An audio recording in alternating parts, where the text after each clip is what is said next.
This is the 20th season of Bass Talk Live. BTL is presented by Bass Cat Boats, Strike King Lures, AFTCO, Pro Guide Batteries, Spro, Gamakatsu, The Bass Tank, Denali Rods, Beatdown Outdoors, and Sunline. BTL coming at you. Good morning and welcome to another exciting edition of BTL Bass Talk Live, where we are going to talk fishing Wednesday, December 4th, as we get into the swing of things again following the holiday weekend. Really good show yesterday if you haven't had a chance to listen to it. I got kind of made him uncomfortable, but I don't feel bad about it because I thought it was really interesting stuff. A 2-hour show with the one and only Dave Mercer, the host of Facts of Fishing, Bassmaster Elite Series MC, and the Mercer podcast. So we dove into a bunch of stuff, including a lot of stuff in his past that people might not realize. So I encourage everybody to check that out on your favorite podcast platform or the YouTube channel.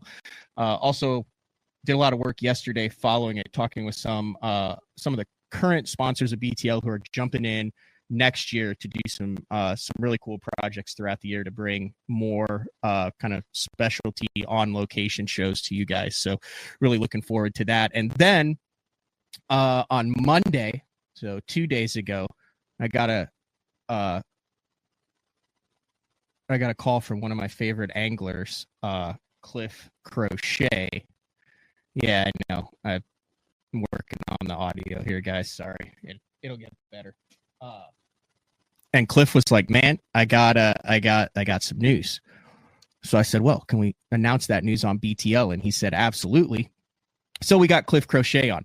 But in the meantime, also, and I do want to mention this, and I wasn't planning on talking about it, but I talked to him, and I wasn't going to use his name or anything like that. And he said, "Go ahead and use my name." Yeah, I know. Voice is breaking up. How's that? Is that a little bit better, guys? It should be better now. Anyway, so my buddy Austin Cranford called, and throughout the year, so he fishes the Opens. He's a roofer. So his full-time job is he works on roofing jobs. Actually, he just had one of his guys come out, and I'm working on it, guys. Sorry. Just had one of his guys come out and work on my roof. I had some hail damage that was going on there. I don't know why it keeps saying that my audio is horrible. I'm working on it here. 1 second. Let me try this.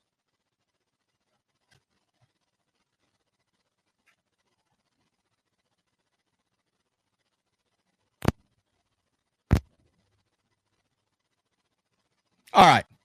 Hopefully that should work. That should be a little bit better. We back good with the audio. BTL crackly is better than no BTL. All right. God, this might be the worst start to the show that I've had in a couple years. It'll get better with Cliff. So I talked to Austin Cranford. Fishes locally in Oklahoma, has fished locally in Oklahoma since he was 18 years old. And fishes some local team trails. Said he's fished out of them since he fished out of an aluminum boat. Now we're in the swing of things here. He fishes this trail. It's an individual trail. Has fished it. There's nothing in the rules that says you can't fish it. And he wins the majority of the tournaments this past year. Always talk to him. He's like, "Dude, I can't wait. I'm really looking forward to this local trail." It fishes the lakes that are within an hour of his house. And he gets a message from the tournament director, who he said is a great guy, loves fishing the team trail, or loves fishing the individual trail, says he loves working with the tournament director. Everyone's nice to him at the tournaments. But he gets a text from the team trail that runs it. And it basically says, part of it is, "I hate to do this to you, but there's been some pushback about you fishing this trail, and I can't let you fish the trail this year. Would love to see you at a couple jackpots. Hope you understand." That blows my mind. I said, "Dude," I said, "nothing was wrong." No, he said, no. I said, "Who was complaining?" And he was like, "I don't know." He got banned from fishing the trail because he caught too many fish. didn't do anything illegally. He's not a professional fisherman. He fishes the Opens just like anybody who's listening to this show can sign up and fish the Opens. He makes his living as a roofer, and he lives in the area and has fished around the area for a number of years, starts catching them too good for some of the people on that tournament trail, who then complain to the tournament director, who then bans him from fishing those tournaments this year. Not a personal attack on any individual there, but as a whole, as an angler, man, that doesn't seem right to me. And I know how much he looks forward to fishing those tournament trails, and that is a slippery slope to go down for the tournament director to cave to the people who are complaining about it. So I'll say this, and I'm not going to say the name of the tournament trail or anything. I'm just going to say this. Anybody who had a problem with that or who can explain why, I would love to have them on BTL to explain why. And we've had this conversation before on the show. I know that where guys get banned just because they catch them too good, or people in there don't like the way they catch them, or they complain. I would love to have them, someone who's willing to come on to explain, and I'm open-minded to this, why someone, and if you don't want to have professionals, elite series pros, whatever, you can have it in the rules, but why, if it's not in the rules, why someone who has done nothing wrong, who's not accused of cheating, who catches them, can't fish that trail this year just because they catch them too good. That's my opening rant, and hopefully we got some decent audio because we're bringing the Cajun baby in right now. What's up, Cliff Crochet? Unmute your mic. We're off to a rousing start this morning, aren't we? Yeah, well, at least we woke up.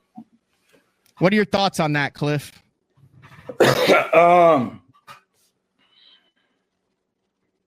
That's disappointing, that whole story. Does that happen around Louisiana? Or, like, I mean, you've been on the BPT, you've been on the Elite Series, you've won Opens before. Like, are there tournament trails, local tournament trails that are like, yeah, Cajun baby, we love you, we root for you, stay off of the Chaffalaya Basin this Saturday?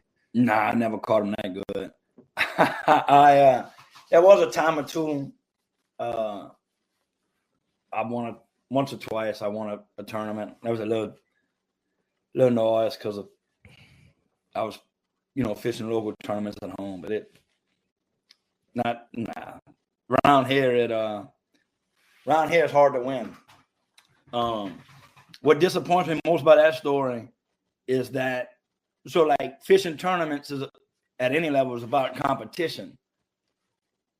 So like get better and compete. If you don't compete, like if you don't want to get in a fight, don't get in a fight. But don't be soft and complain because somebody's winning. Do you think it's because of how he's catching him? He's a scoper. No, that's a whole different conversation. Well, I'm just saying, Do you think that might be why some people are complaining? Some people have brought up issues and aren't happy with it. You think that's why? You think maybe if he was on the bank and guys saw him kicking their butt, flipping wood, out of a John boat, they would just be like, dang, that guy's good. But because he maybe is offshore, they don't want him fishing it? We're hypothesizing here. Yeah, I mean, that's possible. But that's two different complaints. That's two different, you know what I'm saying? Yeah. If you don't like electronics or forward facing, that's one thing. Say that. But don't get mad because the dude's kicking, beating you. You got to find out. And if it's the electronics deal, I kind of get it. You know what I'm saying? Mm-hmm. I could respect that. If you're just mad because you're getting beat, I don't. It's interesting. I know there's some trails around that say, hey, if you've won X amount of money, if you've competed at this level in the past number of years, if you fish a tournament with this amount of entry fee, you can't fish this trail. I'm all for that. I love that. I think that, puts kind of a level playing field because let's face it, a guy who is on the BPT, on the Elite Series, who has won $500,000 probably has a better chance to win. He spends more time on the water. He has, more up-to-date equipment. He has a better support system, that type of thing.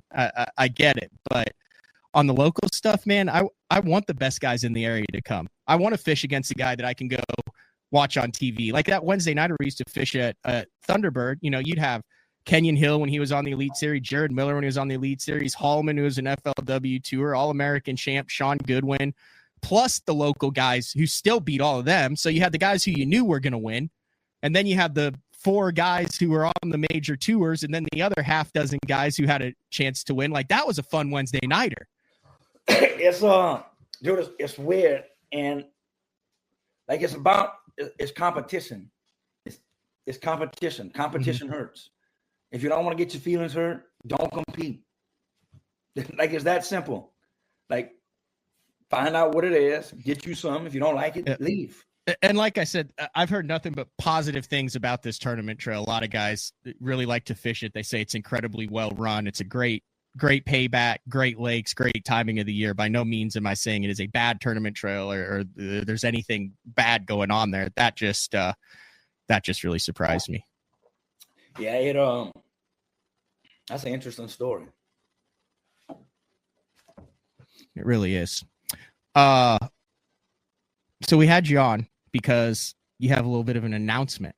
And I was chatting with you, and I guess it's technically out there because on November 4th, a month ago, the Major League Fishing Bass Pro Tour announced the 65 angler roster that will compete. 66. Oh, angler roster that will compete in 2025, and they did it by alphabetical order. And the C's that are competing, well, your last name is Crochet, it starts with a C, are Keith Carson, Brent Chapman, Luke Clausen, Dustin Connell, Justin Cooper, and Brandon Coulter. There's a missing C in there, Cliff Crochet. Yeah, not that. So what's the game plan, dude? You've been doing this since 2010, full time. You made the move to the Bass Pro Tour in 2019, and right now you are not on either the Bassmaster Elite Series or the Major League Fishing Bass Pro Tour roster heading into the 2025 season. Yeah, that's didn't requalify for the 2025 Bass Pro Tour. At a fork in the road, you like where what you do. Long story short, at this point in my career, I think it's best for me to fish the Bassmaster Opens, try to get back on the Elite Series. I'm gonna fish both divisions, Division 1 and Division 2, try to get to the EQ and take it from there. We talked before, it's ups and downs. Is this a down? Who knows? I don't know. I went to, when we had to split, I went one way that I thought was best at the time. Had a lot of fun and had some good times, that kind of stuff. And it led me to this. At another fork. So you either go back to the invitationals or you go back to the Opens and try to get back in the Elites. And I think I'm gonna go back to the Opens, try to get back in the Elites and take it from there. Had I requalified, I'd have went back. I'll tell you this. I'm no Bible thumper. I can't quote the Bible like some cats can. And but I think things happen for a reason. And it's always worked out before. I've got a good life, had fun, made a living. We'll just keep grinding, having fun, and keep making a living. It's all good. Try not to look too much into it, All right, let's compare then and now. The last time you fished a full Bassmaster Open schedule in an attempt to qualify for something, it would have been 2009. And the Central Opens, you finished 22nd out of Manny, Louisiana. Sam Rayburn finished 7th, and then in your home state there, 3rd place finish, and then you racked out a top 15 in the Classic in 2010. Go back to 2009. What was life like for the Cajun Baby in 2009 as you were attempting to qualify for that 2010 Bassmaster Elite Series season? So I'm going to start in January of 2009, right? January of 2009, working for the sheriff. And I was at a point, I was 25. It was my 3rd year on the Opens. I was making no money. I was having fun, dude. I was working, trying to qualify. I was aggravated because I always had $2,000 on my credit card I could never pay off, no matter how much overtime I worked or whatever. I felt the financial pressure. Little did I know, $2,000 of credit card debt is nothing in this game. It's kind of funny when I look back and think about that. But anyway, 2009, I had given myself till I was 30 years old to qualify to fish professionally, or I was gonna move on. And man, I felt like time was crunching. I didn't know if I could ever really qualify. It was the light was right at the end. I mean, so far away at the end of the tunnel. You don't really ever think you could qualify, but I just wanted to try. Went to Toledo Bend, had a good tournament. Went to Rayburn, which was in like September, had a good tournament. And I was like, after those two tournaments, I was in I think I was like 6th in the points. And I was like, dude, this is real. This is possible. This is it just snowballed quick. And at that point, like I was too stupid to realize, I was too ignorant to realize how far this dream was. You know what I'm saying? You don't think about it, you just go.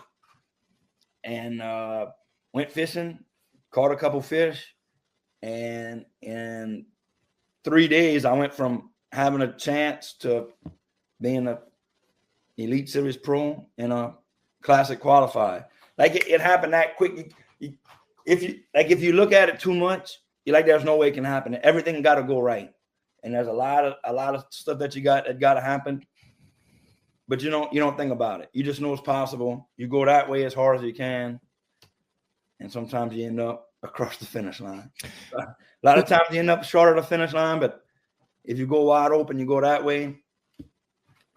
It happened once, it might happen again. So when you started that 2010 season, I mean, right off the bat, they send you out to California, which is a long way from Louisiana. I would imagine you'd never been out there. Like, what was your sponsor situation then? Or were you fishing on Classic and Open earnings that entire first year? No, I was fishing on. So let me tell you a story about that 2009 season. I was at Rayburn. I finished 7th, 8th or something. I was top 10, 8th place or something. I was on the phone with my daddy. And right after that weigh-in, my daddy said, it says you're going to win $8,000. You're going to win $8,000 if you finish in 8th place or whatever. And I said, how much? He said, $8,000. I said, Daddy, I never seen $8,000. At that point in my life, I had never seen $8,000 cash. So I was like, damn, $8,000. So then we fished at the base and I won $12,000. I won some money at the Classic. At that point, I was funding it off of winnings, and then I had some what you call brother-in-law money. I had some local people give me 1,000 here, 5,000 here, a couple hundred here. People that had watched the trip, had watched the journey, took care of me. And I remember when I came there in 10 or 11 after you'd made the Classic, legitimately, like, you know how you see like high school football signs going down the road, like go team. There were like go Cliff signs as you came into Pierre Part. There was like handwritten signs that said like home of Cliff Crochet, Bassmaster Classic, Bassmaster Elite Series Angler. Like I remember one time you had me go in and get something out of a gas station, and I said, hey, go in and get it yourself. And you're like, okay, I will, but we'll be in there for half an hour. That's how proud Pierre Part was that you had made it. So that's cool that the community helped you out there. Yeah, Pierre Part, where I'm from, is dude, it's awesome. Awesome people, awesome support, very proud people, and they take care of the people that they take care of. I don't know, that was pretty awesome. And then you're pretty much off and running on the 2010 season. Yeah, yeah, dude. So I qualify, right? I qualify, and first two tournaments was in California. Never been, I'm assuming. Never been west of Texas at that point. First two was in Texas. Third was in Virginia. Never been. I that entire Nancy I-10. It was interesting. I had this new buddy through a mutual friend, this dude named Keith Crochet, who had only been tournament fishing for like 3 years at a time. So here I was, like a student of the game, a bass nerd, hanging with this dude from Alabama that had been in the game for months. And it was exciting, dude. It was innocent. It was fun. You had a top 10 season in there too, didn't you? In the Angler of the Year, I remember you had one year where you like just were catching them where you weren't supposed to. You were catching them where you were supposed to. It was like that was 2014, 13, 14. Yeah, 13. So 2013, you had a 12th, a 26th, a 12th, an 85th, a 41st, a 22nd, and a 10th. That was a strong year. I think you were like 9th or something in the Angler of the Year race that year. Angler of the Year points. Dude, here's what was good about that. So I remember starting off, and you do what you do, and then all of a sudden you become a pro. Mm-hmm. Look at this. You got to see this, pro. Yeah. So then you start doing pro stuff, and you start fishing the west side of Eastern Points on the south wind on the second Tuesday of the month. You know what I'm saying? Stuff you didn't even cross your mind in 2010 when you were brand new on it. But then but as you hang around and start hearing people and seeing stuff, you get very smart.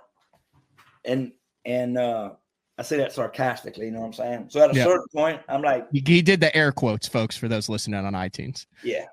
So at a certain point, I'm like, you know what? I'm going flipping and frogging, and we can see where this thing goes. And I had a good year, and I did that for a little bit, and then once you start catching them, you get confident, you get smart again, and there it goes. I can tell you this: looking into 2025, I know it's a scoper's world, and it's a young man's game. And I used the phrase Paul Elias used one time: them flat bellies go to catching them. Flat belly, I'm not no more. Hey, and I like fishing every fish format. That's a great format. We can talk about that later. I'm excited about locking a frog and a flipping stick in my hand and going that way. And I might get my ass beat. Lord knows I've got my ass beat a bunch of times. But I'm excited to fish for 5. I'm excited to boat flip one. I'm excited to use a culling beam. Do they still use culling beams? I don't know. I hadn't used. I mean, I've been out this world. Dude, it's like I'm almost re-energized. It sucks. I got, I didn't make the cut or whatever. But I'm excited to get back in the 5-fish game, and like it's a new chapter. It's almost new energy. It's fun. Do you think when Paul Elias invented the kneel and reel, there were 50, 65-year-old dudes that were going, "Oh, great! Now I have to get down on my knees." Like, do you think Guido Hibdon was like, "Yeah, I'm not kneeling and reeling"? Yeah. I met Guido Hibdon one time, dude. It was awesome. I shot him for FLW tour a number of times. He was always easy to find. He was in the full sit down seat, just casting a little Guido bug. Always was on a rocky shoal.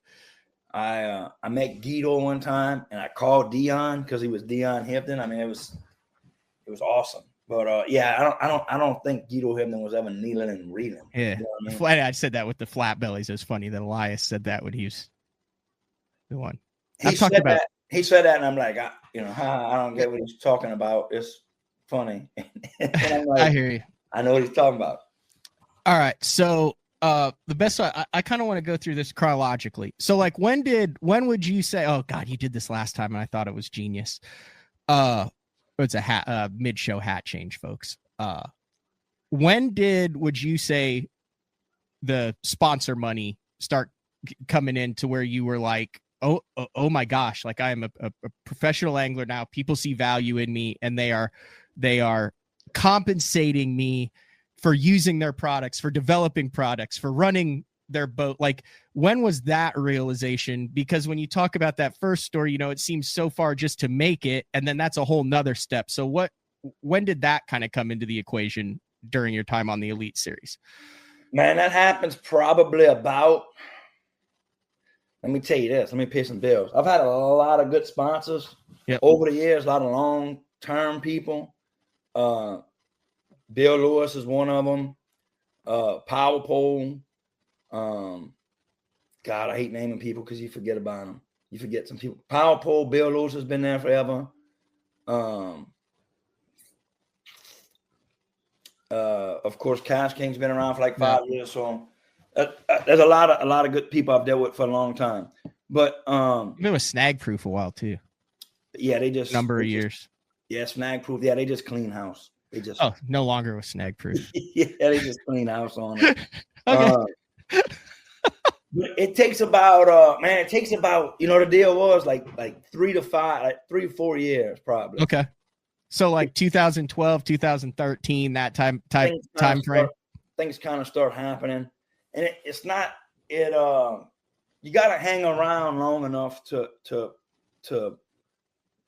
be known and build a brand and that type of stuff. And it's not like the doors open up and money starts just piling in. You get a little bit and you're able to align with companies that see something with you, see something in you, and start building stuff, start promoting their products. Because you've been around, they've watched you. Every day is a job interview, and then you partner up with these people and you start going forward. And they got companies that come and go too, but man, it's cool to hook up with the good companies and go long term. That's good stuff. And then I know once you start getting the sponsors, then there's a learning curve in that. Like you went through a massive you don't have to get into that, but I don't think people understand. So it's just cool to like watch this career arc, and then we'll get to where we are in 2025. But then isn't there a multi-year learning curve as to how to deal with companies and contracts and ROIs and what they expect and what you expect and all sorts of stuff behind the scenes where, they might just see you on the Bassmasters, boat flipping a fish, but there's so much stuff that goes on behind the scenes to gain stability in that section of your career, even though you're 3 or 4 years in. Yeah. Like I wish if I'd have known then what I know now, I'd be a millionaire, but it ebbs and flows. So it's cool at first because you're just happy to be around. You're just happy to get a sponsor. You're just happy to be with somebody. You know what I'm saying? And then you go through a little bit and you learn and you meet people and other fishermen teach you and you talk and you're like, all right, I'm happy to be sponsored by this company, but they're getting a really good deal. I'm being really cheap for them. I'm worth a little bit more. And then you put in some work. You learn how to work. You learn how to promote. You learn how to sell. The company knows that they've gotten a pretty good deal on you. They appreciate that you've stuck around. They've seen that you've grown. Then they invest a little bit more money into you. As you start putting together a better product for them, you learn to negotiate better. And it's just it's a learning curve deal. And learning how to produce off the water, which has changed from 2010 to 2025. Learning to get better on the water, learning to speak better, learning to communicate better. It's all a work in progress. You gotta, for anybody coming in, like you gotta remember, you talking about, for me, I went from being a cop to having to be an entrepreneur, and it's a process, dude, and you gotta enjoy it. It's a grind. So kind of right along that time also, you became a husband, you became a father, then you became Ben, and then Lee. Does that change your complete outlook on tournament fishing then? Now you're 8-9 years in, now you're married, now you had Ben for a couple years, and Lee, like, what was that like? A totally different perspective on tournament fishing then? Shoot, life changes at that point. Yeah. You know what I mean? I don't know if fishing changed a whole bunch, because I enjoy fishing. I enjoy, dude, I've never worked a day in my life because I've always enjoyed my job. You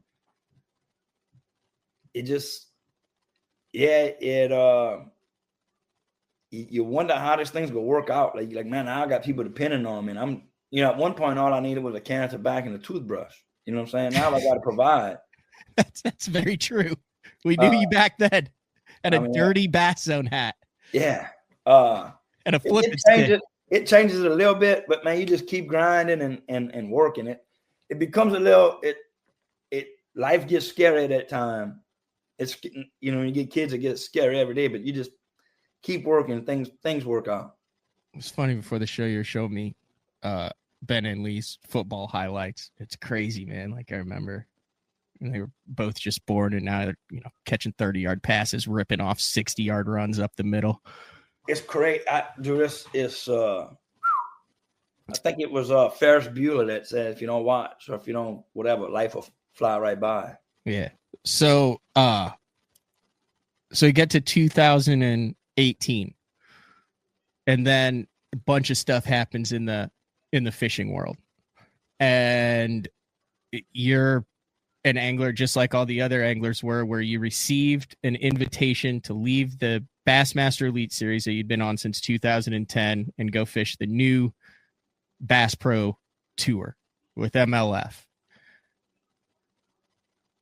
Tough decision, easy decision, exciting decision. Go back to that kind of wild 3 or 4 month period in professional bass fishing, and what do you remember about what that decision was like? That decision was dude, I can tell you what that decision for me, and that's like a 10-hour conversation. You can go like a million different ways with it. I can tell you, for me, financially at that point, when we was in a meeting and they said the anglers will be able to vote on entry fees, we could go no entry fees. I was like, oh my God, that's what I need. If I could get no entry fees, it would be a big lift for me and my family. Life is good. And that was the deciding factor for me. I was kind of treading water at the time. Mm-hmm. I would tell you this. If the fans knew how many anglers were treading water financially, it would be amazed. Now, don't get me wrong. It's like any kind of business. It comes and goes. You know what I'm saying? Mm-hmm. Fall of 18, made that decision, went with it. Probably a little FOMO going on. They Major League Fishing did a good job of selling. And I could, you know, like I said, that's a 10-hour conversation we could talk about. No, I'm just trying to give people a snapshot of it. A little timeline of how everything got to where we are on today's show. Yeah, made that decision, went with it, was excited, and took off in this new direction on the Bass Pro Tour. Format-wise, there were, when you use the air quotes, the pundits, guys like me and Jeffries, he talked about it on shows and stuff, would say, boy, you look at some guys and you're like, they're going to smoke it with the every fish counts, because it originally is the 1 pound minimum. And then there were a couple guys that we looked at that said it will be very interesting to see how they do under that format. Front and center were you, because you're a frogger, a flipper, 6-7 bites a day, boat flip them, call 1 or 2 times, key call 20 minutes before you come in, catch resident fish. And as you say, life is good. Did you immediately struggle with the every fish counts format once you kind of got into the BPT? Did you try to change your style? Like, what was that like, going from boxing the 5, and as soon as you caught your 5th, the weight's off your shoulders, to, oh, Jacob Wheeler has 170 pounds and I'm looking for my 3rd bite? The deal for that, I stayed the same. Mm-hmm. Maybe I reeled a little bit more and tried to cover a little bit more water. The biggest deal in that format is to find out what group you're playing in, right? So you got 5 dudes that'll go smoke them. And then, 6 through whatever is going to be all right. And then there's going to be a group that's going to battle around a cut line. And then there's a group that's not going to catch them.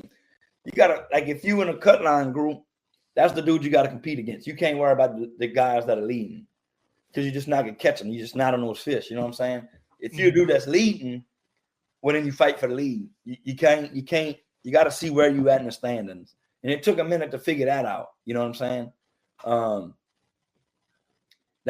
would tell you this, that format is fun. If you get a chance to fish it, fish it. I fished a couple of them. It's a blast. Format. Except every fish you lose is like the end of the world.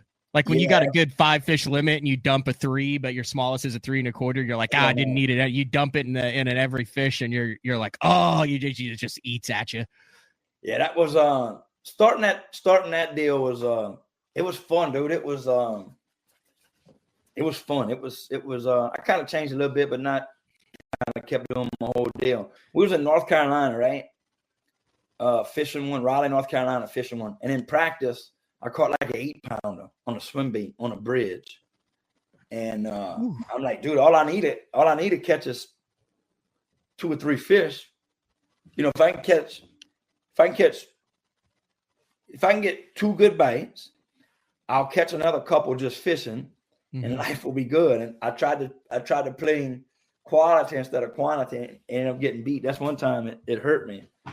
But figuring out that format, or trying to figure it out, was at that time it was fun. Yeah, it's cool. Like last year, you caught 102 bass in 7 events, and it seems like you were always like 1 fish away from making the cut. Like the ones you didn't make the cut, like it seems, they take the top 20. It seemed like I always saw you in like 21st to 25th place. Yeah, one thing I did learn in that format is like and this is where my style ended up hurting me. Like if you get 8 bites in a 5-fish tournament, you miss 2, you catch 6, you call, we good. You know what I'm saying? Yeah. But in that format, you need to get 10 bites. Because in fishing, you're gonna miss fish. Fish are gonna miss you. They come off. So you can't play with, like, let's say if you need 8 bites, you need to get 10 or 11 bites for those couple that go bad on you. And that's what killed me. And there was a year of 5 fish in there. 2023 MLF did go to 5 fish for a single year, but then went back to the every fish counts format. All right, so let's fast forward a couple years then. So 2023, 2024 comes around, and we start hearing there might be some changes to MLF. There's some press releases that they're going to go to cut to 50, and then it comes out, well, we're going to cut to 50 in 2 years, but it's going to be 65 this year. All sorts of reasonings to get into that. Like, you want to talk about 10-hour conversations, there's a 10-hour conversation in that. Did you know where you stood? Did you know what the deal was? Like, what was that like, knowing? Because, I mean, you had your finishes are a 64, 69, you had a 59th in there, 78. Like, you had to know, like, you were kind of flirting with danger when you first started hearing talks of them chopping 20 guys or 15 guys out of the BPT in 2025. Yeah, I knew I was on thin ice. That sucks, but at that point, that decision had been made. There was nothing you could do about it. That decision was made from a league deal, the Angler Board and Anglers Association.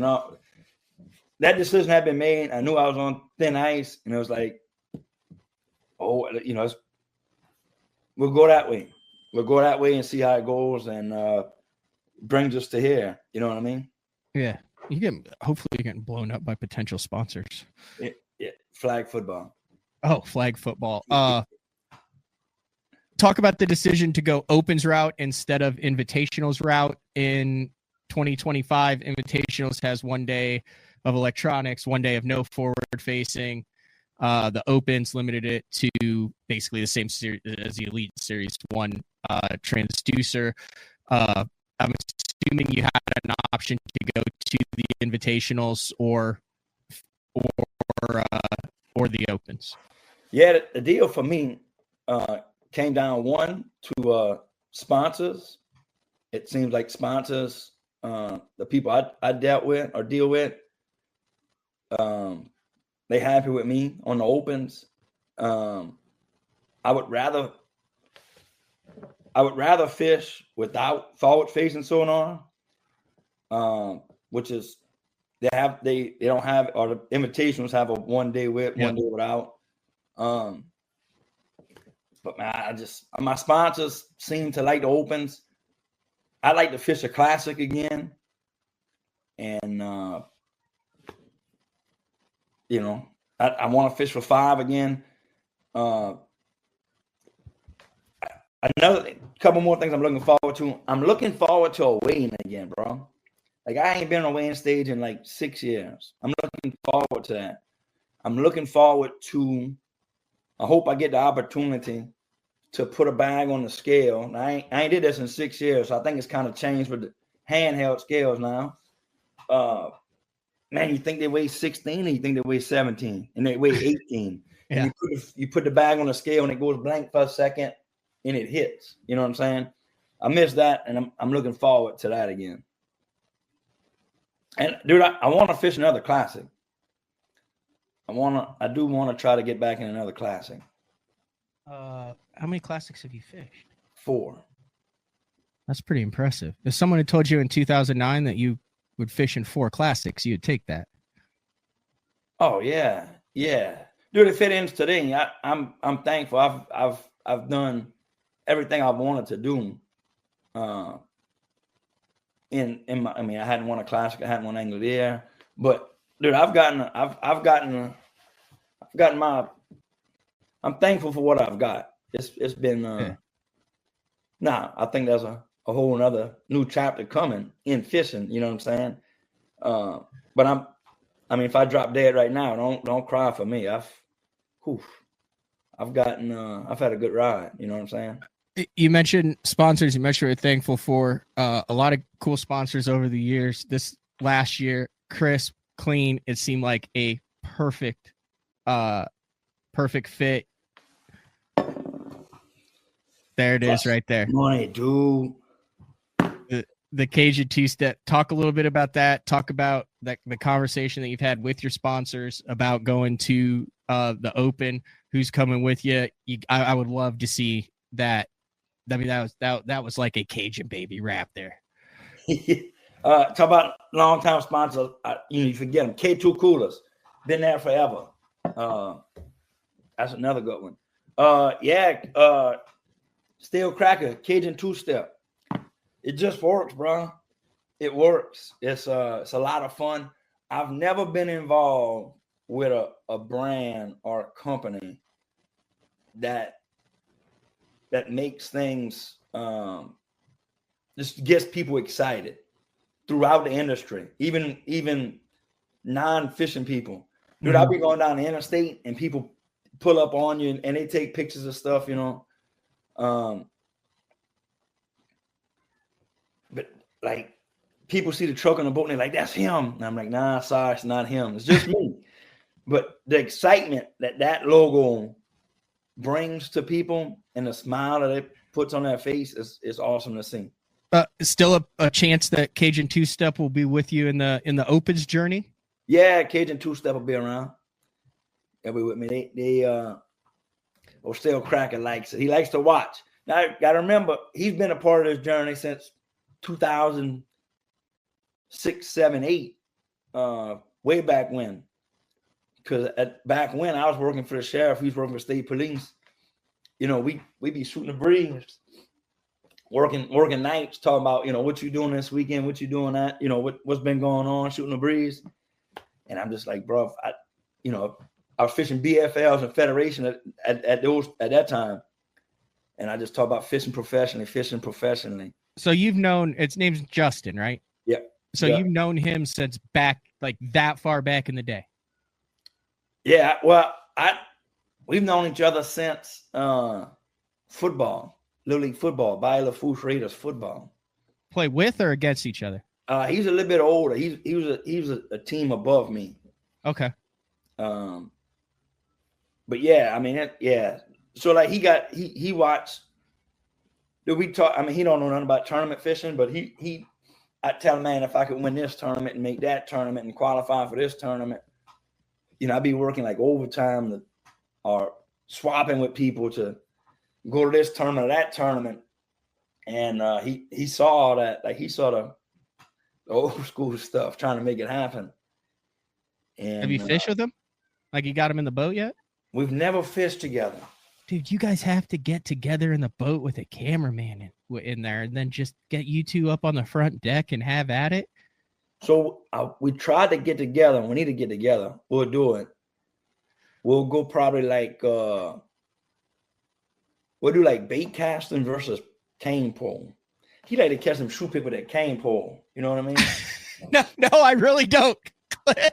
You don't know what I'm talking about? No, I don't. Man, shoe pick with the cane pole. Yeah, you take a big long piece of bamboo or whatever it is, like 12 foot long. Like, you just go cut it. Yeah, you buy them in the store too. Okay. And then you tie a piece of rope with a cork, with a hook, and you just throw it out there. You just, you know what I'm saying? Yeah. Okay. And with the cork, and then when that shoe pick bite, you just shoe pick is grin on bowfin, dogfish. And I've heard that they're deceptively they're very good eating. Yeah, they're good eating. And then that rascal hits that your car go by, goes under, you hit him, and you just walk back and flop him on the bank, and there you go. So I'm thinking maybe flipping stick versus cane pole. What are you putting on the cane pole? Like a goldfish or like a chicken liver? Like a piece of shrimp. Oh, okay. Or a night crawler, something like that. So you kind of got to watch him explode, like, as a social media influencer, and as he grew his brand, just like he's kind of gotten to watch you grow your brand. Yeah, his has grown much faster, much more profitable. But yeah, I'd imagine that. Kind of same thing. If you don't know what I'm talking about, if it's a stale cracker _official on Instagram. I'm sure he's on all the other platforms too, but he is a what would you call him, a Cajun personality, lifestyle personality. He's a chef, entrepreneur, big hunter. He's a big hunter, entertainer, a man of many trades and talents. He's got his own products, cooking products. He's a little bit of everything. He's a couillon, is what he is. A what? A couillon. I don't know what that is. That's fool in French. You say somebody's a couillon, like they fool, they silly. You know what I mean? I got you. Can we talk about fishing styles in the opens, Cliff? Yeah. Listen, I've been out there for the last 5 years getting my butt kicked. Now, I've never won an open. I've never fished on the Elite Series like you have. I don't have $750,000 in earnings and 4 Bassmaster Classics. But there is a new breed out there. And you pride yourself in being as old school as it gets. How are you going to compete against the new breed? And I asked that looking at uber talented guys like Randall Tharp and Russ Lane and Ish going into his 3rd year. Bobby Lane narrowly missed it. Can an old school angler compete in a new school world of the opens? I think so. I like to think so. The deal is you just got to execute, man. That's a big deal. You got to execute. And going back to, like, we talked 2009, 2010, I didn't know what else to do. I went that way.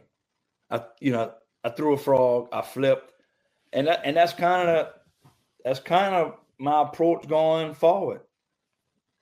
That approach might have cost me, that approach has been the downfall of my career, but it's also been the upside of my career. So, do I take all my experience and try to use it to my advantage, or do I try to reboot this thing and learn this new technique, and I've tried a little bit. I put a little time into forward facing, trying to learn it. But I mean, yeah, they still buy the black and blue jig. They still buy the spinning bee. You just gotta, things just gotta go right, bro. It's an interesting game. But one thing I have learned is you got to be black or white. You can't be green. Not many people are good being green. You know what I'm saying? But if you do one thing and do it well, I think you can be successful. You got to, you just got to keep going. Mm-hmm. Just like I know with frog fishing, for example, you keep going. If you keep in your hand, you keep going. Eventually, you get bites. You know what I'm saying? If you don't get bit in 30 minutes and you go scoping and you scope for 30 minutes, you probably won't get bit doing that either. You got to, at a certain point, I think you just got to sell out and roll with it. That's true. Yeah. So I clicked on it. Someone said there's an age verification on the Cajun two-step site. I clicked on the age verification and then I went to home. So there it is. Because I think they sell knives on there. That's the issue. Oh, okay. They sell bourbon is what Drunkwood's saying. So it's age verification. But yeah, you can check out all the stuff and it's got a link to all his videos and stuff.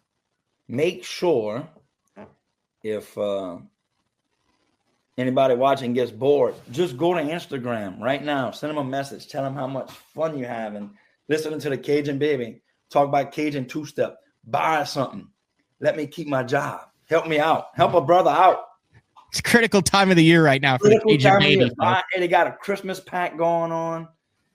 They got jambalaya mix, fish fry, hush puppy stuff. What's your recommendation? Like if I'm gonna buy something on here, what would you recommend? Dude, I'm about that two-step, that fire. Put that on everything. I like that fire. Hush puppies are good too. Fish fries, it's all good stuff. But I would start small with the fire seasoning. Put it on everything. Just put it on everything. There it is. Under that, the seat. There it is right there. Oh, there's the fire right there. Will I be able to handle that? I feel like I wouldn't. I feel like I couldn't handle that, Cliff. I feel like I don't think you understand like how many like non-Cajun people you're talking to right now. Well, start with the original in a white bottle, but it's fire's probably not a seasoning. It's that not looks dangerous to me. Look at the color of that. But it's not hot sauce. You know what I'm saying? It's you're looking for that juice. You're looking for that seasoning. Go buy a bottle right now. Let's do it. Go buy a bottle. That right there. Yeah, that's the entry level. That's the safe one. Okay. Do you? Someone asked, do you have like a code? Is there a Cliff Crochet code or anything for the website so people know they're? There's not. You may have to just send a message through their contact or in the notes on the sale, whatever. Mm-hmm. I will say this: it makes a massive difference. Our BTL listeners that have purchased products that BTL supports, that have sent emails. You would be surprised at how many people in that company will get back to you and say, hey, we got an email from a listener that bought something, sent an email. Thanks a lot. This is, it really means a lot. So that stuff, even though it may seem tiny, does make a big difference. It's a big difference. And here's the truth of professional fishing. We talk about professional fishing and finishes and this and that. That's a whole different side of it, and that's sales. So those emails help. Yeah, big time. Yeah, that money dip's good too. But that money dip is like it's like a sauce. It's like a crawfish dip kind of. That money dip's good with like French fries, chicken's good on burgers. It's just a good sauce. It's good stuff. Which open are you looking forward to or most excited about? Do you do that, or you take it just kind of like you have the rest of your career, whatever the hell's in front of you is what you're fishing next with a positive attitude? Yeah, I'm gonna just whatever's up next, because when you get a little bit too excited, you start planning, you start thinking stuff. That's when it goes bad. I mean, one of the best tournaments I had my rookie season was at Clark's Hill. When it's a lake I had never been to, and I saw something like, oh, that looks good, and it almost worked for a win. Yeah. So I'm just kind of like whatever's in front of me, let's go. I would tell you what I'm looking forward to in this part of my career too.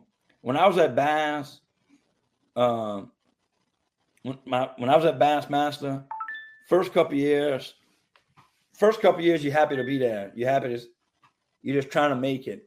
Then you get involved in the game a little bit, and you start worrying about how to make things better. Oh man, if we could do this would be better for the fishermen.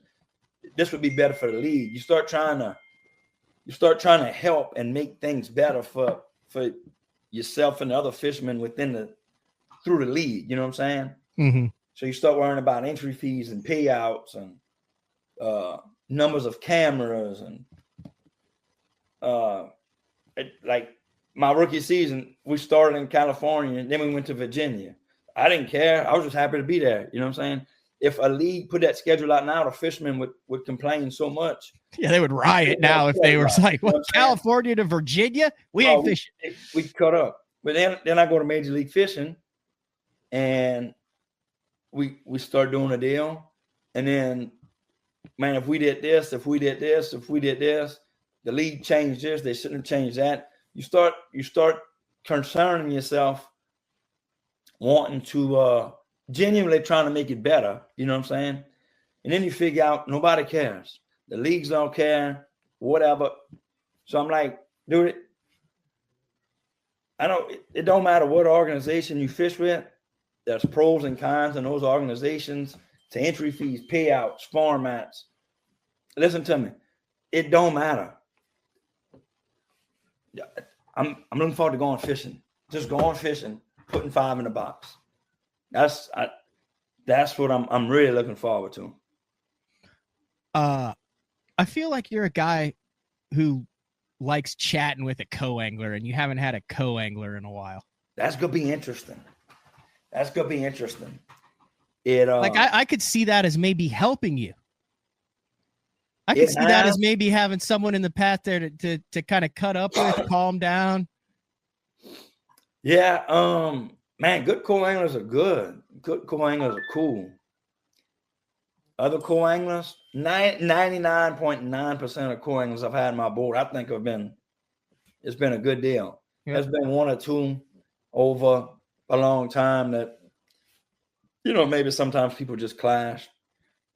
But co-anglers are something that, you got to bring back into the picture. And it's all good, dude. Just don't cast over my line and it will be good. Well, I have a feeling that your casts aren't going to be very long in the majority of these tournaments. Well, I who knows? Maybe we get co-anglers in the boat. Maybe I take them fishing instead of scoping. Maybe I become a favorite with the co-anglers. They buy more products. I get bigger contracts, and it's all good. Listen, I've scoped the last 2 years, and I've had more co-anglers top 10 behind me than I ever did pre-scope. They love me. I had a dude get in the boat with me at the Red River, and he goes, "I'm so pumped to draw you." He goes, "My buddy drew you in the last tournament." And I said, "Oh, the guy who won?" He goes, "Yeah." He said, "You're awesome to fish behind." I said, "I am not sure that is a compliment to me or not." Yeah, I mean, he was saying it as a compliment, but I don't know. I don't know if that's a really, really big compliment. Yeah, co-anglers will be interesting again. But it's all just fishing, bro. You just got to catch them. We're on the 4th hat change. You got a new Ranger this year? I got one coming. Problem is I got one sitting in the shed too. I need it sold. 2024 Ranger Z520 loaded Lowrance Dakota Lithium Power Pole Move trolling motor. If you're interested, Cliff Crochet, Facebook. Send me a message. Let me know. Price to move. Price to move. Is that always a stress every year? Is selling your previous year's boat? Sometimes it is, man. Sometimes you get lucky and you get it sold before it ever hits the water, and then sometimes it's just hard to sell them. but like that, whoever's gonna buy it, that dude's gonna buy it. It's just, do you run into him in June, January, December?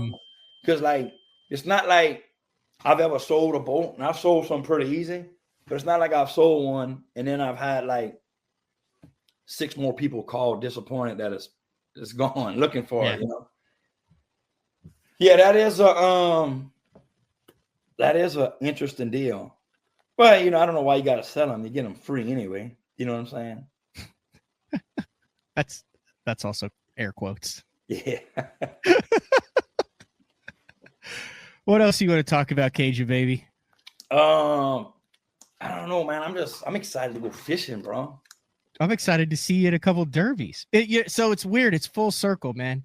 Like 2009 Opens. Look at how much life has happened in between there. And 2025, 15 years later, back fishing all the Opens, trying to make the Elite Series. It's weird how life works. So much has changed, but so much is the same. Big announcement. You talk about big announcements. I can't believe I let this slide till this late in the game. One of the biggest things that happened in my career that was a big deal for me and introduced me to a lot of people and introduced a lot of people to me. We did In the House. Oh, God. Bass Zone. We are bringing it back. One final In the House on Bass Zone. Cliff, we haven't filmed anything outside of the BTL for like 6 years now. Well, that's about to change because we have one final In the House. I don't even have the audio, obviously the audio equipment. Apparently, do I sound clear to you? I got you. Yeah, I don't know. Apparently my audio's been bad, but it's just a podcast. Who needs good audio for a podcast? I don't think you understand. That is a archived section of Bass Zone history. The In the Houses, like you can't just snap your fingers and bring it back. Did you own a company? You can snap your fingers and do whatever. It's 2025. We could do it on an iPhone. We could, but I wouldn't want to do it on an iPhone. I'd like to do it like, officially, like we did last time. Well, officially, dude, we was in my mom and daddy's pool house. Yeah, so separate house, like it's you had like your own house. Yeah, and I got my own house. Yeah, well, back then you did. It wasn't like you said your mom and dad's pool house, but it was like a separate house from it. It was like tricked out bachelor pad, high school football jersey on the wall, newspaper articles, a bundle of Falcon rods in the corner, stacks of rattle traps. Like, I mean, it was. And Falcon then rods. How about John Beckwith? Thankful I got to hang out with John Beckwith for, a couple years. John was a good dude. Big thanks to John Beckwith. Yeah, those are I'm trying to think. Maybe we could. So, I mentioned on yesterday's show, I do have a lot of changes coming in 2025. I'll talk with you off air about it. It wouldn't be an In the House, but it would be in the house. No, man, you get what I'm saying? Listen to what I'm saying. It wouldn't be an In the House, but it would be in the house. In the house. Let's go In the House. Let's set it. Dude, the fans want it. The fans want to see it. I get emails every day about y'all do In the House. In the House. No, you don't. No, but I don't. But definitely don't. I don't. But that's like a dude on social media that says, I get a lot of questions asking about what's my favorite season. And so since y'all asked, it's Cajun two-step. The only thing that's true is questions about what's my favorite drink cup. No, you didn't. That's just a way to make yourself feel important and talk about whatever you want to promote. I get a lot of questions about why my internet sucks. That's the only true part. Dude, I've got it figured out. I literally have texted Aaron. Aaron is on it. He's the guy who gave me his direct line. He said, I'm responsible for this. Like yesterday, I did 2 full hours with Mercer. Crystal clear HD. No issues whatsoever. Hey, let me tell you what else I'm really excited about. I'll probably talk about this earlier. I don't know. Dude, I'm really excited about a weigh-in. I'm excited about a weigh-in, and I'm excited about people being at a weigh-in. Now, talk to me in June at a tournament when I'm pissed off because I didn't catch them and I'm sweating away in line? No, Bass has done a really good job. So the way that they have staggered it, and it kind of started during the pandemic, we would literally start weighing in at like 1 and it would go till like dark. It was crazy. There's times you'd like take off and you'd have like a 1:30 check-in. It was nuts. But they figured it out, like they stagger it well to where there were a couple catch fests this year where, everyone had fish, St. Clair, stuff like that, where you had to wait for a bag. But they've done a really good job of the way they stagger it, getting it in, getting it out. You're not there for 3 hours. It's amazing how they can run through 400 some plus anglers during that weigh-in. But it is cool. Like, you went to Leech Lake, and I call it the Easton Fothergill Invitational, but there were over 1,000 people at that weigh-in on day 2 on just a normal Bassmaster Open weigh-in. Yeah, I'm looking forward to that, bro. That's part of fishing that I hadn't been a part of. I'm looking forward to getting back into it. Favorite moment as a professional angler over your career up to this point? Like, if you had to pick to one moment that sticks out to you. Man, thankfully I've got a million good memories. You know what I'm saying? Mm-hmm. Dude, the one thing that really sticks out that was fun was Falcon Lake, 2012 maybe. And of course, there's a story that goes with it. And part of the story is the 35-3 I caught on day 2 of the tournament. But it really goes back to day 1 of the tournament, where I had an hour left to go on the first day of the tournament, and I had 1 fish in my live well. And in like 40 minutes, I went from 1 fish in the live well to 18-12, which put me in 50th place for the tournament.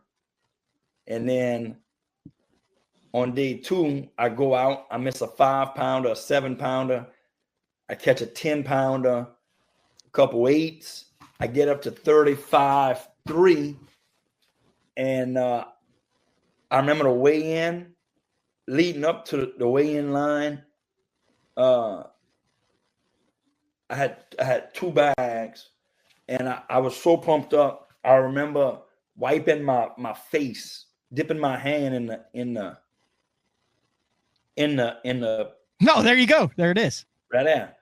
I remember wiping my face with the water, and I remember putting this bag on. I didn't weigh my fish, so I don't know how big they were. And I remember putting it down, and I remember that scale going blank for a second, and this is a good memory. This is fun.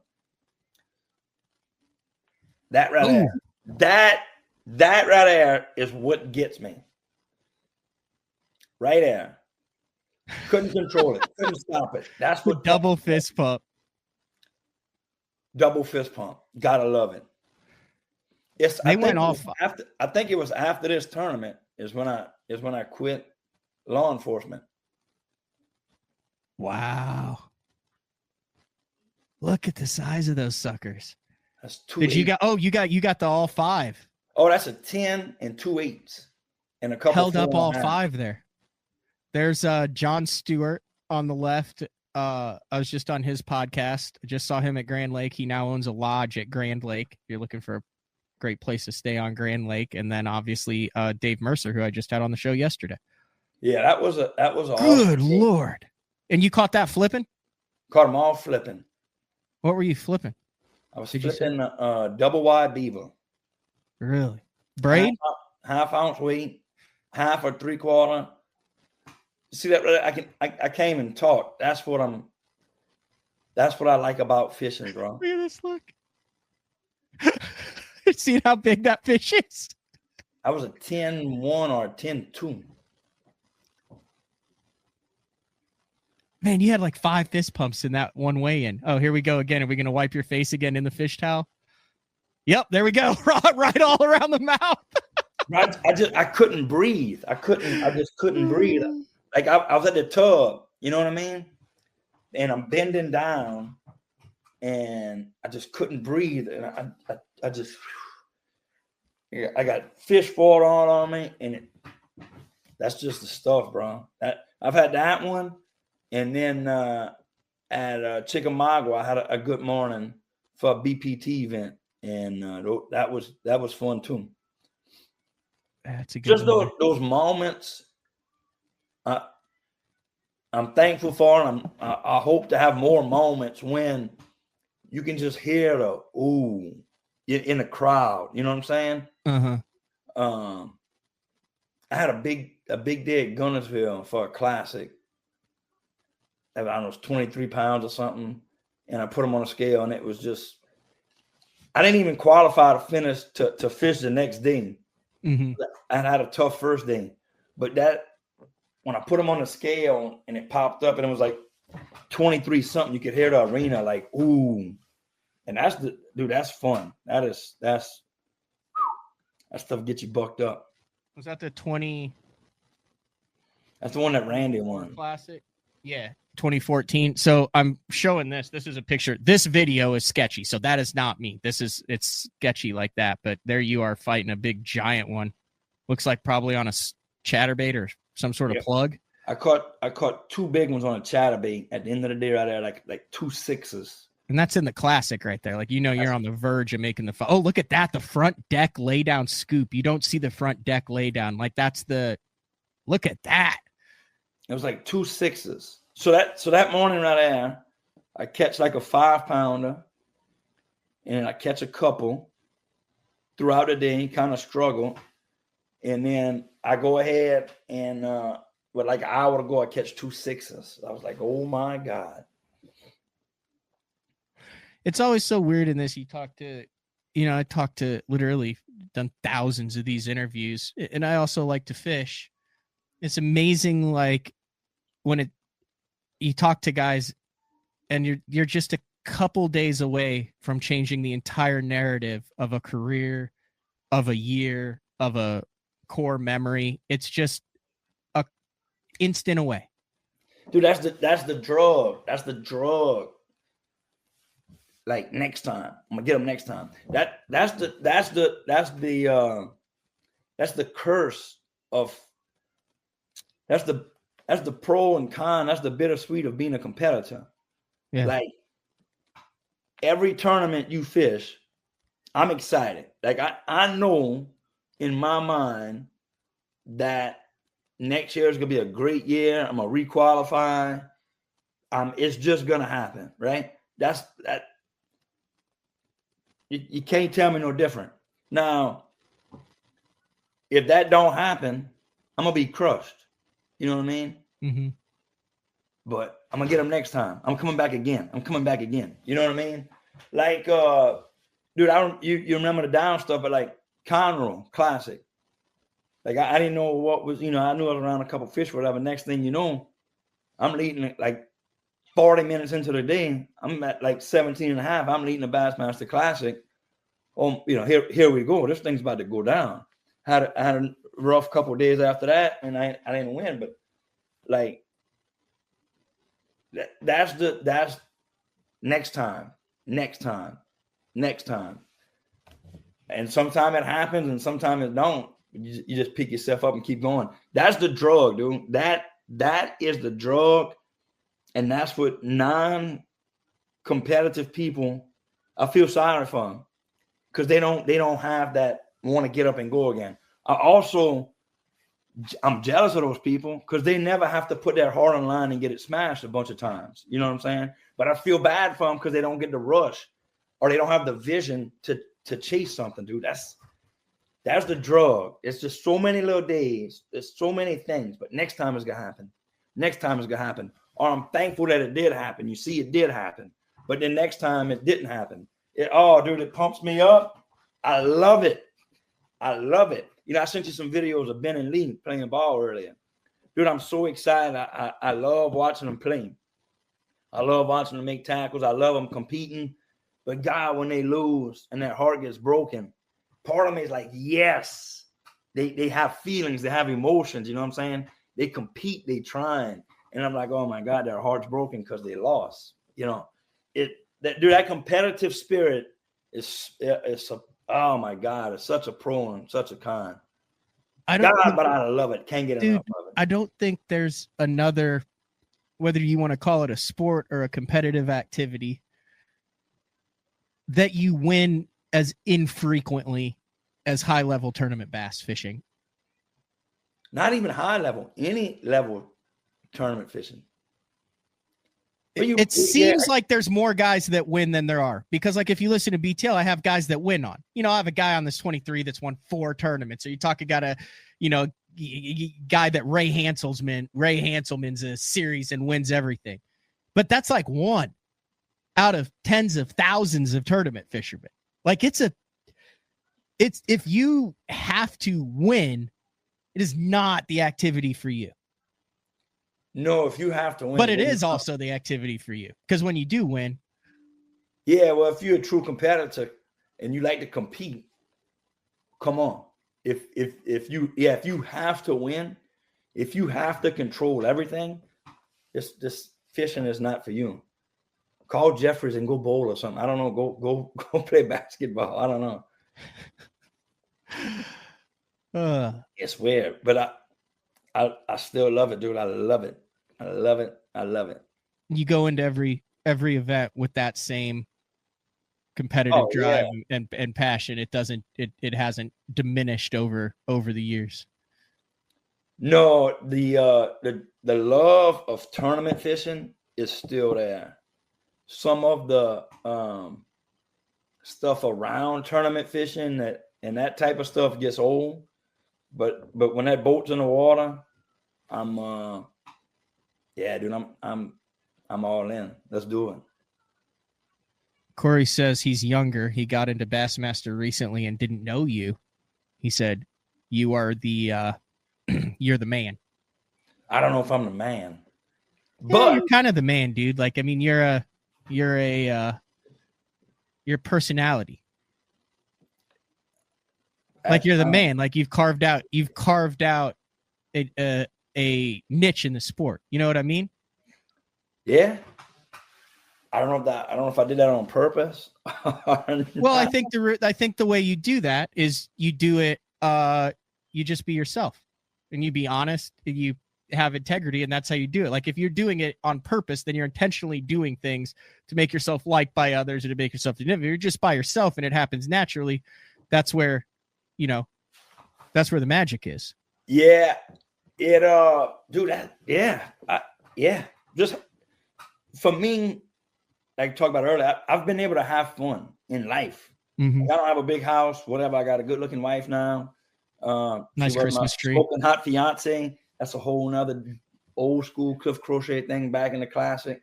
Yeah, dude, like there's a lot to bitch about, but dude, it's fun. Life is good, I'm telling you. Like I just having fun, bro. It's all good.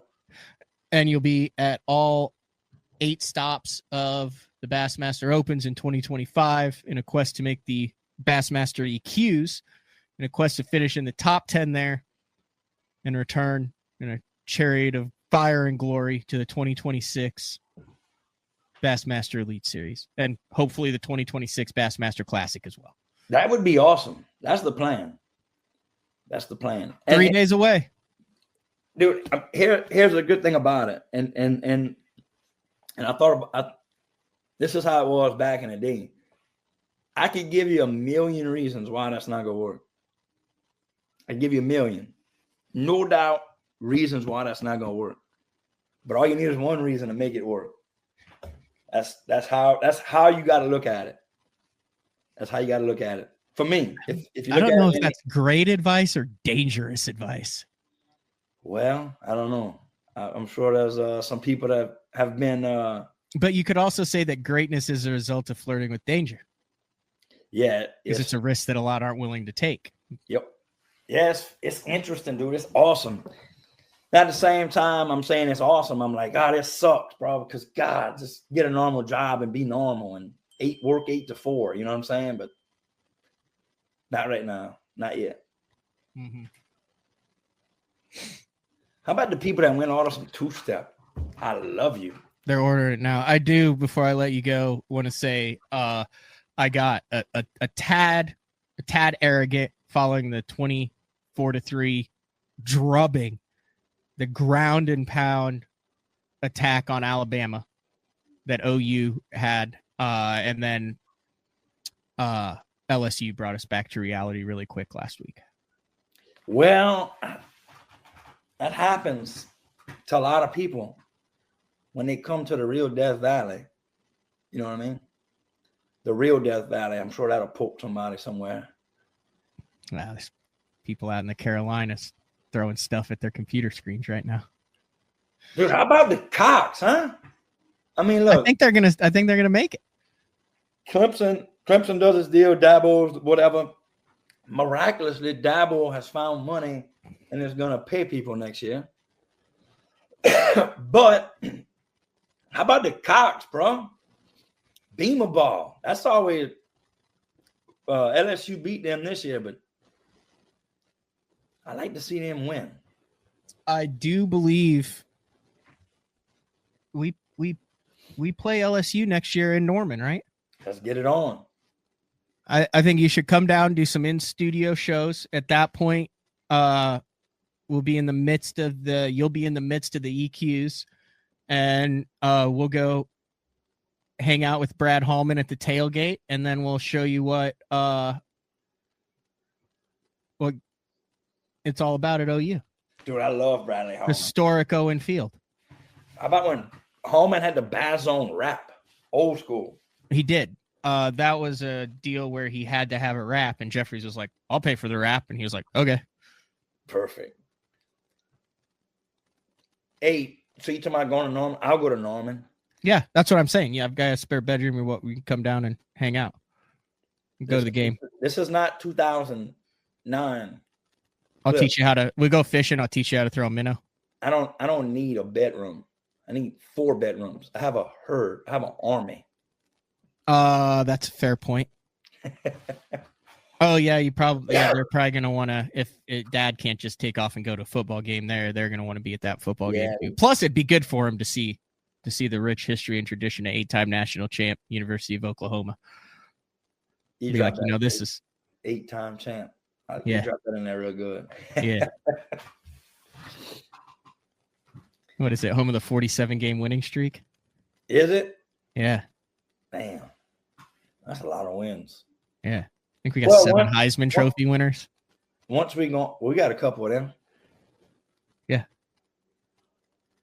We got a couple. Like, it didn't happen forever, and then we got 2 more. Bang, bang. Gosh. We got a new offensive coordinator now. It's all looking up. We're definitely headed to the playoff next year. Not down. Oh yeah. Yeah. It'd be a lot of fun if LSU was in this year, but ebb and flow, bro. Ebb and flow. It's like my internet signal. All right, Cliff. That was a great talk. We just talked for an hour and a half. Covered a lot of stuff. Yeah. Buy Cliff's Ranger.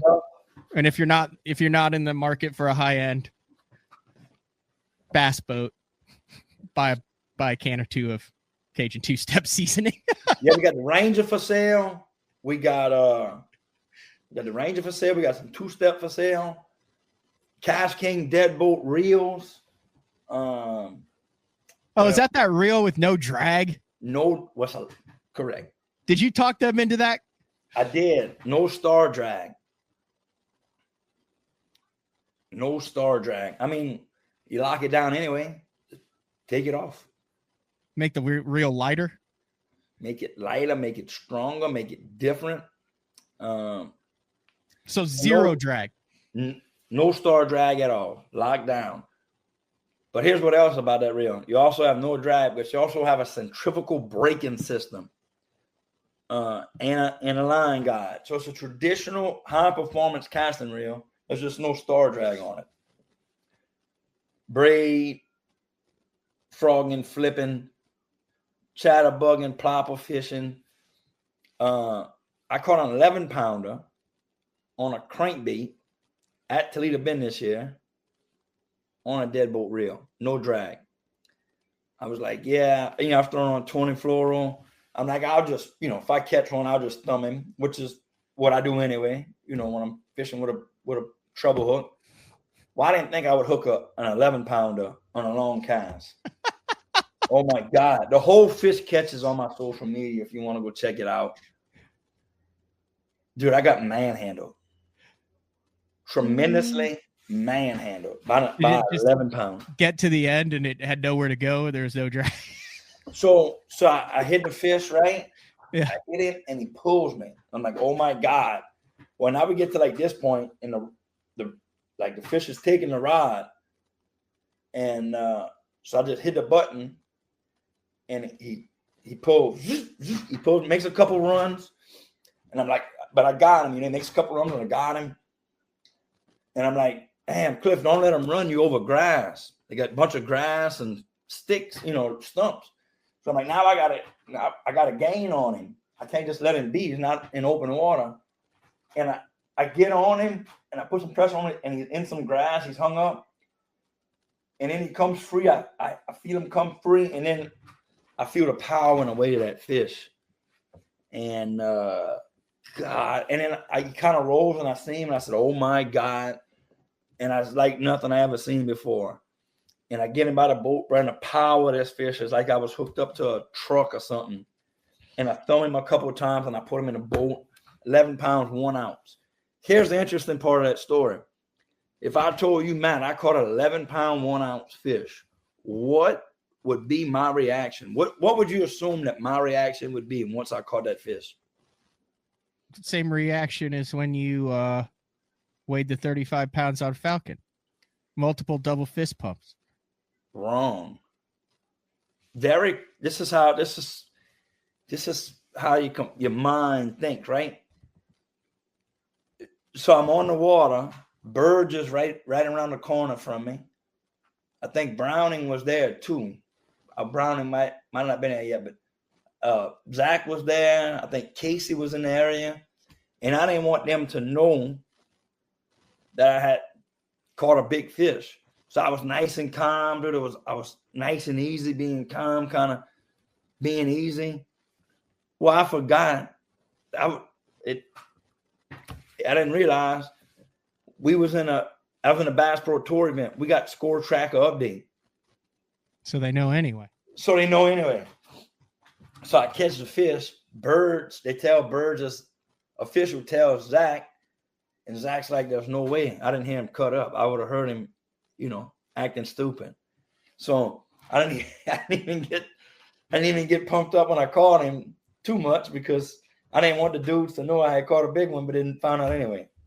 So that is in hindsight, you should have. I should have just cut up and went crazy. Yeah, baby. Yeah, that's what I'm talking about. Throughout the cooking with gas, say that's what you're talking about. There it is. Look at that. All the same. Good stuff. Yeah, all the famous. Yeah, baby. Yeah, baby. Refer to it as a her a bunch. Look at her. Yeah, I like it. I can't, Matt. I can't tell you. I've enjoyed every second on the Bass Pro Tour. Yeah. I can't tell you how excited I am and looking forward to catching a game changer in a 5-fish tournament.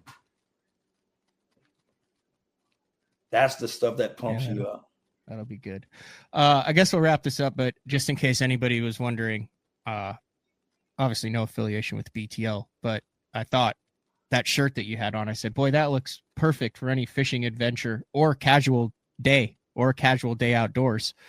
That is that snazzy number's available on the Bill Lewis website right there. Yeah, that is it is an attention getter. Looks like some Western wear, like something you would get at Boot Barn. Baits.com.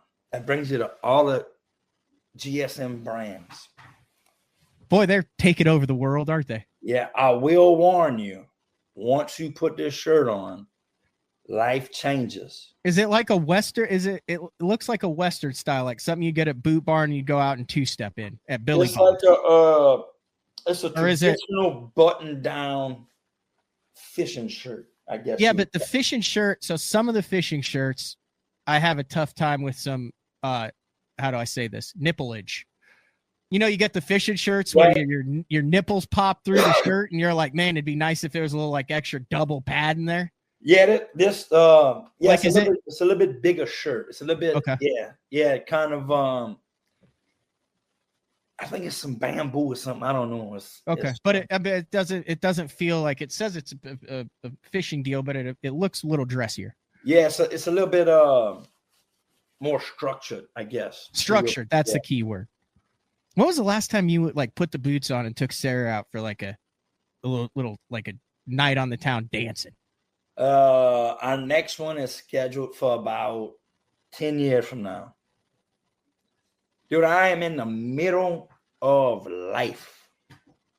It's awesome. You gotta take one night. Just take one night, put that shirt on, take her out, go dancing. So here's what the viewers may not know. 4 kids, Ben, Lee, Les, and Jay. 9, 7, and 4-year-old twins. So that's why I'm in complete life mode. All in the same time of not requalifying for the tour that you were fishing, which is a 10-hour conversation, but that's the fact of it. Didn't requalify for it. Trying to requalify for another tour in the part of the country's worst economic time in recent history. Dude, life is good. If you're not having fun doing this, you better go find something else, huh? That's the truth. Gotta love it. That is the truth. All right, Cliff. I greatly appreciate the hour and a half. You're the man. And Dude, we're doing in the house, back to the opens, meeting new fans. Thanks for having me on. What a great day. In the house, but not in the house. Coming soon. That's better than being under the house. See you, Cliff. Go Tigers. All right, the one and only Cliff Crochet. Back live tomorrow, 8:30 a.m. Frank Scalish. We'll talk all things winter fishing. Some cold weather stuff.